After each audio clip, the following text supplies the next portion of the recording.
previously worked for eminent companies including John Deere, Rio Tinto and many others. As the head of logistics for Godfrey's, Mark is responsible for the logistics department, focusing on effective monitoring and storage of stock, timely and efficient transport operations, directing and optimising full order cycles, coaching and developing his team. Next, on the end there, we have David McLean, the founder and CEO of Hubbed. David McLean is the leading agnostic Australian parcel collection point network Hubbed, the CEO. He founded Hubbed in 2014 after more than 20 years' experience in the finance and technology industries, working at organisations including Microsoft, Datacom and UBS. He has since grown Hubbed to a network of more than 3,000 locations in Australia and now expanding across Southeast Asia. And lastly, we have Andrew Ong, the CFO of Caddy. So I've worked with Andrew quite a few times in multiple roles. So currently he's with Caddy, an alcoholic beverage marketplace and logistics startup, seeking to disrupt how hospitality orders and replenishes its beverages. Andy has a broad experience across commercial operations and startups in the logistics industry through his time at Woolworths, where he established the delivery experience for Everyday Market, a marketplace on woolworths.com.au, and also for Australia Post, where he worked with established businesses such as Star Trek and new business divisions. So welcome. So today we've got a few different questions, and I might ask each of you some of the questions together and one each, but let's start with the first question from David. So what are the alternative or untapped delivery options designed to create cohesion between retailers, carriers and consumers? Well, I'd say thank you for starting with commentary straight off our website. We operate a collection point network in Australia, also in New Zealand, the Philippines, Taiwan, and we're turning on some other markets around Southeast Asia. Simply put, we're actually creating locations where people can collect their parcels rather than home delivery. We do it for a number of reasons. We think that it drives efficiency and economy for carriers. They're actually able to drop off 10, 20, 30 parcels rather than doing deliveries. Most couriers can do about 120 deliveries a day, so that actually creates a bunch of capacity for them. From a consumer's point of view, it's given them more convenience, choice and control. They can get their parcels when they want, how they want and where they want. And then for retailers, it's adding more services and options for them as a retailer. One of the things that I say all the time is if you go to most retailer websites, there's about 8 or 9 different ways to pay and only 2 ways to deliver, fast or slow. And so what we really want to do is create more delivery choices for consumers. Sometimes it's convenient to pick up at an out-of-home location. Sometimes you just have to have that item delivered to home. It creates more capacity, it's better for the environment, 50% less CO2 going through our networks. And so we just think those things are really quite encouraging. Australia as a market is behind, but the rest of the world is just far more pervasively using these services.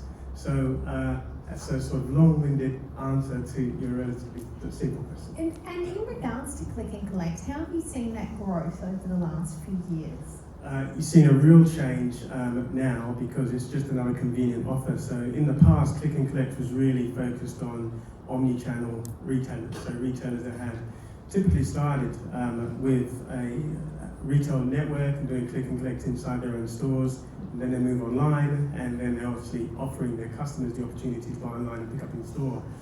But the reality is sometimes a store network isn't big enough to truly offer convenience. If you've got a retail network of 200 stores, that's not really convenient for your customer that's living in Ulverston in Tasmania, for example. So what we're starting to see now is an expansion of the offer, not just in your own stores, which you might geolocate so that you're protecting customers coming into your own locations, but you're able to now spread those opportunities to customers that live and work and play further afield. So we're seeing a lot of growth there. And then obviously for pure plays, it's a great opportunity for them to almost operate with some of the experiences that an omni-channel retailer can have. So if you're the Iconic, for example, who we work with, you're now able to offer your customers a Click and Collect service to 3,000 locations, even though you don't have any bricks and mortar. So that's what we're seeing as the real growth there. And a little bit of a specific question with food, have you started playing in that space? Not really, to be honest. We've done a little bit with sort of the meal package things, you know, but it's all about temperature control. We don't really have the infrastructure for that yet. Some of our locations do have them. At some of our petrol stations, for example, have some refrigeration facilities. We can see that that's growing quite aggressively, but at the moment we're really more focused on sort of FMCG, non-grocery type products. Fantastic, thank you. The next question is for Andy. So how do you identify the quality of delivery services and what suits each type of business? Yeah, ultimately, you know, it's a lot about listening to the end customer. And not just listening, but actually trying to do then something about it as well. So, you know, when I was at Woolworths, you can see with the vast myriad of delivery options that have been created there, whether it's, you know, from your delivery to home within a time window, you get green deliveries, you then have increasing optionality now as well in terms of pick up from store, or rather direct to boot as they're transforming to increasingly. And then on top of that, you know, you now have Metro 360 offerings where you can get groceries delivered within a very fast amount of time. You know, it's really about then being able to then match up the capabilities with what the consumers really want and build it at scale. So there's no point ultimately saying that, you know, you want to offer this great 60-minute delivery service when you can only get, you know, you can only supply that to 20% of your population or your buying audience there, you know, because word will spread and word will spread rapidly, and you know, everyone will want a piece of it. Also to get it, you know, put forward as being a delivery option as well, and building it out to scale. And you know, if you guys work in not just the logistics side, but also looking at how to set it up from an e-com perspective on your platform, you'll know the complexity that's there in terms of adding that one extra delivery capability and one extra delivery option there. So, you know, if it's a time window, if it's a pickup location, if it's, you know, if it's a 60-minute option, you know, it just becomes increasingly complex and challenging to change your shopping cart around to get those choices available. So really making sure that you're going to do something that customers are going to want and they're going to use, and you can deliver it at scale. For me, where I am now at Caddy, it's listening to who those receivers are. You know, rather than necessarily doing deliveries or pickups, you know, to home addresses, it's all about hospitality venues and off licenses, or bottle shops and things like that, where deliveries are different. Because, you know, when you go to hospitality venues, you're then probably needing to speak to someone in-house for them to sign for it. Whereas at a bottle shop, it's probably a lot easier to do your typical drop and goes that are there. So, you know, it's different. It needs, you know, it needs that care and attention. It needs that scale. And I appreciate the comment about the e-commerce and technology there, because I think anyone who shops online with Woolworths, and you'll notice that you can do your regular shopping, and then you've got the marketplace where you get shopping, but it's coming from a different location at a different time. And part of your project there was coordinating single deliveries, wasn't it? So tell us a little bit about that. Yeah, there's been a lot of work, and you know, again, a lot of complexity within how to try to, you know, orchestrate, consolidate deliveries together. As David said, it's about, you know, trying to get as few drop-off points happening as possible, getting carriers or couriers delivering to the same address as often as possible. Amazon have started doing this now, where you can get, you know, instead of receiving multiple packages, you can receive it all at once at a single point in time. And the whole idea of that is, you know, the infrastructure within Woolworths is phenomenal, whether you're using the B2B side on Primary Connect, or whether you're using the B2C side within the Woolworths delivery fleet and the customer fulfillment centres. And there's the ability there, you know, and what we did was really having a look at, you know, working with the suppliers about bringing the products into a 3PL service, very similar to, you know, that FBA type model, where then from there, rather than it going through and being consolidated for a parcel delivery, it could then go through the Woolworths network, through the various CFCs, as well as the e-stores, either for pickup or for delivery with your groceries. So it's a real big orchestration effort in order to make that happen. Fantastic. That leads us into a question for you, Mark. So with Godfrey's, how do you manage the integration of working with multiple couriers, and why are you using multiple couriers? What are the benefits, and what are some of the challenges? We've sort of been through this program, this path, this journey for a couple of years, looking at how do we get the right option, how do we get the right delivery on different types of requirements. And we've come back and we've mapped out through how our orders and how they come through our business. And there's some big variables there. One is your geography. The carriers and the services that are available in a metro area aren't necessarily the same as in a regional area.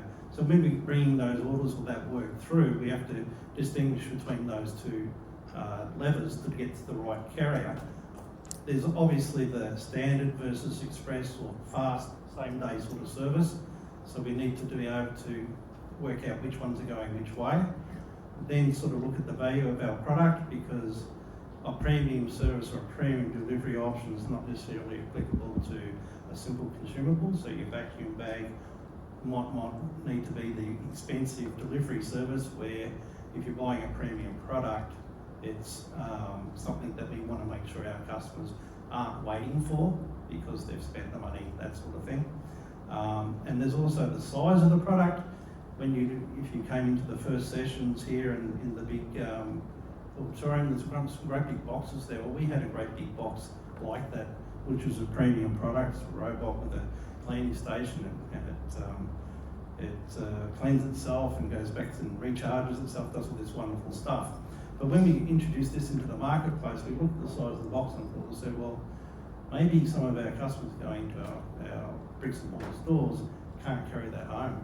And so we had to introduce a courier service or a way in which we could get that to their home through that element. So we have to sort through all these different ways of determining which carrier and which service we want to use to make that an automated process. We've started off by doing that manually, and when we did it manually, we're able to get and understand, probably one of the big learnings is how often these services are wanted and who wants to pay for those services and where they're applicable. When I first looked at it, I looked at the typical, we draw a circle around all your deliveries and put a whole lot of dots in there, and we try and work out the critical paths and the routing and optimise all those things. But we also found that not everybody wants those services, so it becomes quite bespoke. Yeah, and I guess a question for everyone on the panel. So how have you increased that choice for the customer of delivery? So you've talked a little bit about it, but in terms of success, so you're saying with bulky packages, there's a particular type of delivery service, but is there an option then for the delivery window times and that flexibility? And you mentioned obviously you can't have click and collect on some of those big items. So how do you get that data from the customer of what they want and then use it in a way to create a service that really is their customer-centric led? All right, I'll try to start off with what Andrew said is, Bulky. you listen to your customer, and you listen to your customer what they say to you, but you also listen to the customer in the way in which they behave and what they do. So we put services in there and we see how they pick it up. And we can see whether it's something to pursue or something not to pursue. We try to through survey, by listening, or how one-on-one to the customer, how are you getting that data? We've done some surveys, but we also have the benefit. We have a reasonably large network of stores where we've probably got about the same sort of volume as the Officeworks guys, and so we've got all these people in our stores and they feed back through our internal network as to what our customers are telling us. We have the surveys, but also their behaviours, the statistics of what they do and what they actually pick up on. You need to listen to, you need to actually look at the data and look at what they pick it up, how they pick it up. Yeah, and that's a really great point, isn't it? To really be listening to the people that are in the stores, that are on the floor, or that are on the phone and in those our customer service centres, that they are the ones that they're the beholders of this information, and if that information doesn't move up the chain, we can be creating something that perhaps isn't that customer-centric option. In terms of sustainable delivery choices, what sorts of options have you explored out there? So a question for anyone on the panel. So one of the things that we did, and just to support the previous comment from Mark, we segment our network so that there are locations, for example, our relationship with National Storage allows us to take bulky items. But our relationships with BP petrol stations don't, because they're just simply different. So to your point about listening to the customer, analysing the data, and then representing the appropriate locations to provide some of those different delivery services is important, and we focus on that. From a sustainability perspective, we're quite proud of our sustainability credentials. We've been certified by the Carbon Reduction Institute of Australia that any consignment that comes into the hub network reduces carbon emissions on a home delivery by about 50%, and also reduces congestion, obviously, because there are less vehicles on the road and more consignments are being delivered in a single drop. And we actually think that sustainability positioning is increasing as the adoption of collection point networks happen and take on. One of the things that we did last year is, and we've done in previous years, is we do a survey to about 1,500 consumers, not our customers, just consumers. And we asked them questions. One of the questions we asked is, why do you book fast? Why do you book an express service? We found that about 73% of the people who actually book an express service don't need it fast. They book it because they want surety that it's going to be delivered, and they feel like the way to do that is to book the fastest service possible. So a part of the answer is technology. It's notifying the customer and communicating with the customer effectively about when they're going to receive their parcel, give them a very clear expectation about when it's going to be delivered. So if a customer had a delivery choice, an option of fast, slow, 4 days, and 4 days was a different price point to fast, I would hazard a guess that there'd be a lot of adoption of that delivery choice if there was surety around the service levels for that delivery expectation, the price was reasonable, and it gives the carriers the opportunity to consolidate freight and deliver it in a more efficient way. So I think you can start to create sustainable delivery solutions. You can have it fast, or you can have a sustainable delivery solution, which may take a little bit longer, but we guarantee it's going to be there on that day, preferably to one of our collection points that are open 24/7 and on the weekend. And therefore, you're actually driving that sustainability message and giving the retailers the opportunity to provide a delivery choice that's actually beneficial for the industry as well, because every carrier would love to be able to consolidate more and do less single item deliveries. Just building on that a little bit, there's a lot of listening that happens out there, whether it's we hear the surveys that go out and like this NPS to the nth degree of Woolworths as well, but ultimately one of the things that drives it, David just touched on it there, in some ways, is scale. You really need, if you want to become more sustainable, we have to think, the deliveries, what we're doing, we can't do one by one. If I have an option for fast, if I've got an option for next day, if I've got an option for standard, you're giving people a menu where they can choose their own adventure in many, many ways. Controversially or not, because I was part of that choose my own adventure for a long time. But ultimately what you're doing is you're not driving people to necessarily always the outcome that can lead to the most sustainable benefit that's there. There's been trials that have been done, for home deliveries where, if there's already one delivery going to say Kate's place, and then one of her neighbours is looking at Woolworths as well to do a home delivery, then it can flash up and be, all right, it's a very reduced price if you have it, because it's going to be more sustainable. It's going to be something there. So you're driving people via some form of economics or via other methods to choose a more sustainable and viable choice. You're building the scale. So that driver, rather than having to go another 10Ks to get his next drop is literally going, around the corner or to the next house. So that's really kind of my thing. Where I am now, it's all about making sure, hospitality venues. There are so many brands out there, situated within our logistics platform, that they're all going to go to a Rockpool or a Maryvale, or they're going to go, a Solitel. They're all going to go to very, very similar places, BWS or a Dan's. So it's about making sure you're delivering them in the most sensible way, sustainably, rather than doing it piecemeal, and you're building scale pallet deliveries rather than cases. Yeah, that makes perfect sense, and I can relate that to our business, and also David's comment about choice and speed. When you actually ask customers with a particular type of product, and this could be a vacuum cleaner, for example, that if you know you're not home Monday to Friday, like maybe a lot of people in the room, does your vacuum cleaner have to arrive express in 1 or 2 days, or are you okay to receive that over a longer period of time? And we even found with our food company, we do frozen meals, but they're weight loss programs, so everybody wants to start on a Monday. So when we were using the Star Trek Express product for a while there, we found that a lot of consumers didn't actually want the product this afternoon.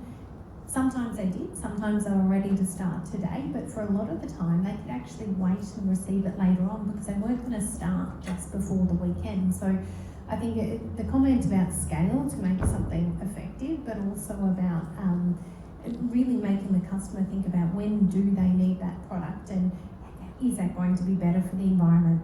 Now, any further insights? Otherwise we'll go to the floor for some questions. I have one comment because I get beaten up by not mentioning this every time I talk about sustainability. The first question is always, yeah, but I drove my car to go and pick up that consignment from your location, so why is it more sustainable? And the simple answer is 9 out of 10 people, when they come to collect the consignment, do it on a preordained trip. So they're already driving to work or they're already commuting home, so they pick it up on that trip. Only 1 out of 10 actually goes to one of our locations as a specific trip, therefore generating more CO2. So I say that up front so you don't beat me up about it afterwards. Sounds good. So questions from the floor. We got any questions?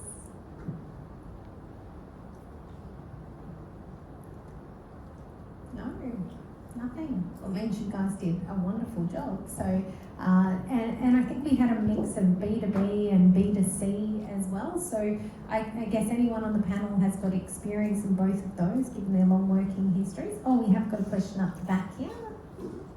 One moment.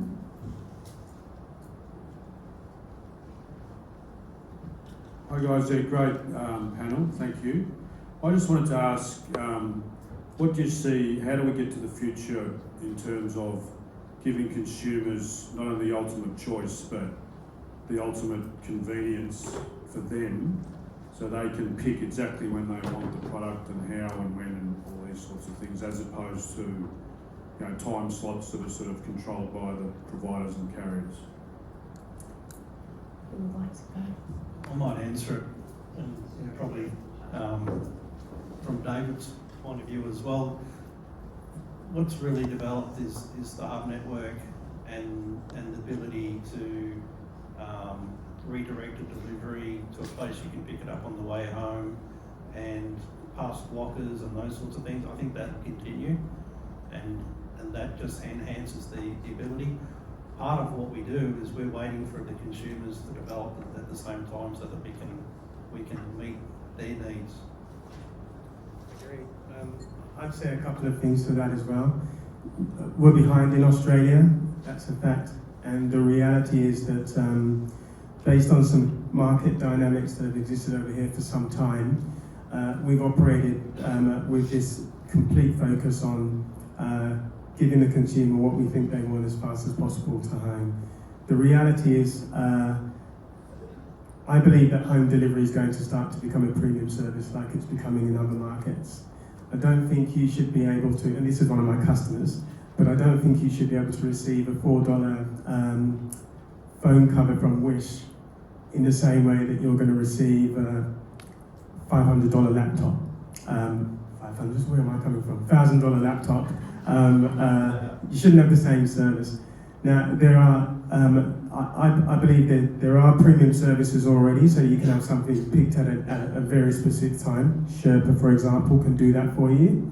And I think that what's going to happen is there's going to be a migration away from this. Everybody gets everything delivered to home for $10. I just think that's changing. It's changing other markets. The logistics industry is working on very low single-digit gross margin. It's ludicrous. It's not relevant. We are competing with market forces with some other marketplaces that offer free delivery and free shipping. I actually service them as well, so I need to be careful. But the reality is I just think those market dynamics are going to change. We can actually provide all sorts of services. People just need to be prepared to pay for them. And as soon as we start to move away from this one-size-fits-all, everybody gets everything at home at these really discounted price points, I think we'll start to see that people can actually pay effectively for those service levels. Andy, do you want to add anything there? Yeah, probably just finally, there's a wealth of data and information out there. From what I would see, Australia Post, from my time there, 80% market share of e-com deliveries, so slightly different perspective. So going around, and it's not just one delivery vehicle, you've got a postie, you've got a parcel contractor, you've then got a Star Trek Express, and then a Star Trek Premium driver, quite often, as well as a courier. So you could have 5 deliveries, and sometimes there's an AM and a PM run as well. So you can have, multiple deliveries coming from one business to your door every single day. So the amount of data that is built up from there is quite phenomenal. The number of times things are carded, the amount of information about, are you at home, are you not at home, between this hour and this hour. We know that actually, this same person is at work during these hours, so therefore they generally, during a weekday, they'll get their deliveries done to work instead of a home address, and residential versus business. And so there is a wealth of data that is there. So if you're visualizing, and I move away from commercials and all of that, that people's behavior is known. And we know, where I like to get my orders delivered, where you like to get your own orders delivered, and it's a matter of time before, we're able to consume enough of that it enables us to know, okay, how and when are you at home, are you not? I probably get an Amazon parcel coming through my door at least once, twice a week, and I'm at home some of the time, I'm not at home some of the time, and so, they're going to know those types of things. And so therefore in the future they can start building better and better bits of information to start tailoring their service in the same way they've tailored it to next day delivery free, stuff, to be more relevant to each one of us. So Thank you. Any more questions in the room? No? Fantastic. Well, thank you. Oh, we've got one more. Yes. Just interested, do you think that the retailers have a responsibility to price appropriately as well? So what we see in the marketplace is retailers feel there's a need for absolute urgency, immediate delivery, but what we actually see from some of our products, which allow consumers to select, they will choose delivery days in advance because mum's there today, they have to look after the kids, that's when I want to take the product. I don't need it immediately, because I think retailers assume that everyone wants everything now, and I think that comes at a cost. And if you want to be everything to everyone whenever they want it, it's very expensive, because the underlying cost of running 2 men in a truck is the underlying cost of running 2 men in a truck.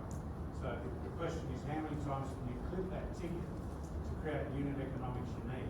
And that's by scheduling, routing, providing choice, but controlling that choice to get density into those runs. And if you're going to charge someone the same price for an AM delivery as an all-day delivery, or an AM delivery to PM, who's going to pick PM? Everyone's going to pick the AM window, because they will take it as a surety, because they're looking for certainty, not immediacy. And even if it's late, I'm going to get it this afternoon. So instead of charging $50 for both, the simple thing of it's $60 for an AM and $40 for a PM, you will shift that spread, and allow you to create density, spread that cost over a whole day rather than short periods of time. I have an opinion on that, but I don't know whether the retailer might have a better opinion on.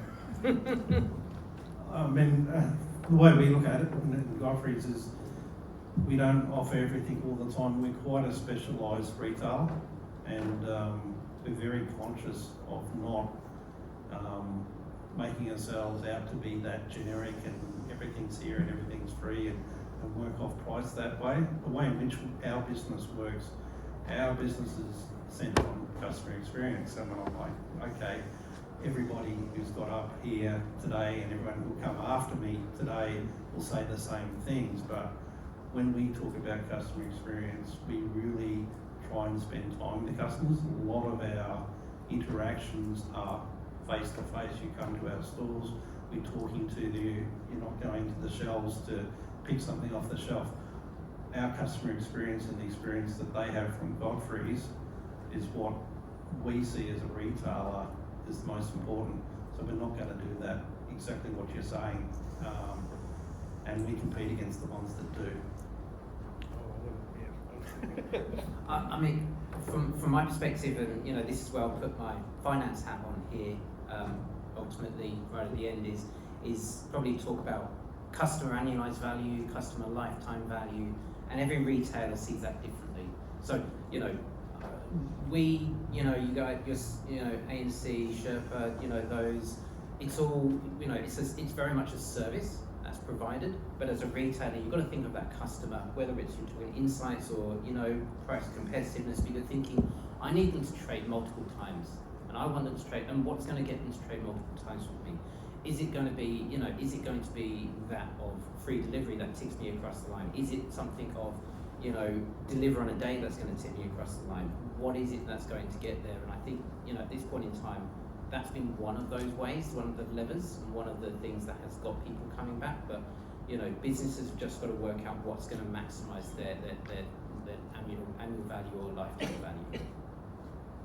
David, did you want to add? I'm staying away from that one, and Yeah. I agree with both of them. Well, thank you, and I think that makes perfect sense too. The consumer at the end of the day and the retailer really need to make those decisions. We know that, you know, economically we need to make viable decisions for the businesses, but on the other hand, we need to think about the trends in the economy at the moment and price sensitivity. So balancing all of those things, and as Joe from ANC said earlier about looking at electric vehicles and the cost and those sorts of things too, who is going to pay for all of this? And we haven't solved many of those problems yet. So thank you very much to our panellists, and we've got one more speaker left in this stream, so thank you.